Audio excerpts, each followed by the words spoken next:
Marhum bobom Profesör G'ulom Muhammad Maymanali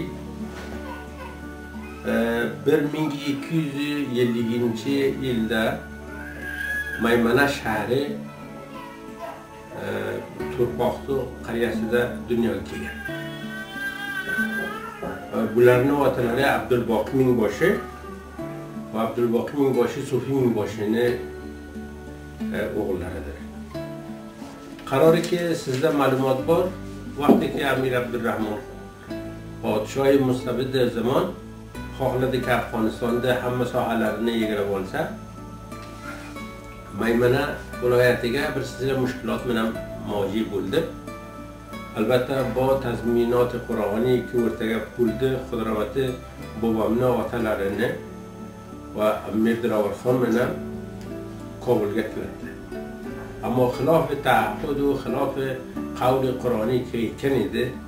Bu ikki shaxsiyat Maymanani 28 nafar boshqa Maymanani buyuk donishmand bilimli shaxsiyatlarini ularni e'dom etgan Kobulga. O'sha zamondagi Amir Abdurrahmon bobomni otalarini Kobulga e'dom etdi. Bobom 6 yoshlarga to'lgan ekan. Va bobom marhum professor Soyib bo'lsa, onalari bilan birga Kobulga kelgan. Ammo ularning ikki onalari, ikki o'gay onalari, bir talari Abdullobek xonni ki bobomning inog'alari bo'ladi va Abdullobek bilan Maymanaga turgan. Bu boshqa onalari ki Maryam Surxoviy deydilar, bobomni meni bilmayman bo'ladilar. Ular Maymanaga turgan.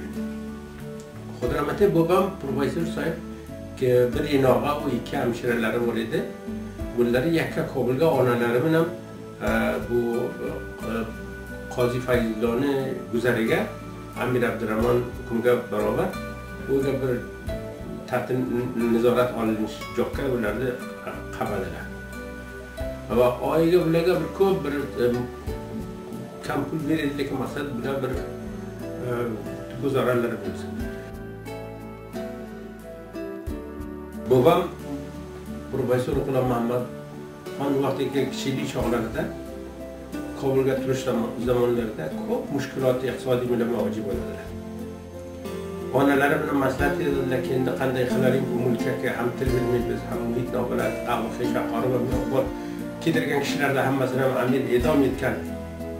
Bir oxir bu mashhurda ona va o'g'il ular bir ariza tartib etdilar Amir Abdurrahmonning darborida. Bu arizani qaysi do'stlarning ustiga bitdilar, xohish qiladilar, taqozo etadilar-ki, aytadilar-ki, bizlarda mushkulotimiz ko'p, bo'lganliklarni guzaramiz bo'lmaydi. Agar Amir ijozat bersalar, bizlar Turkiston tomonidan Maymana shahrimizga boramiz.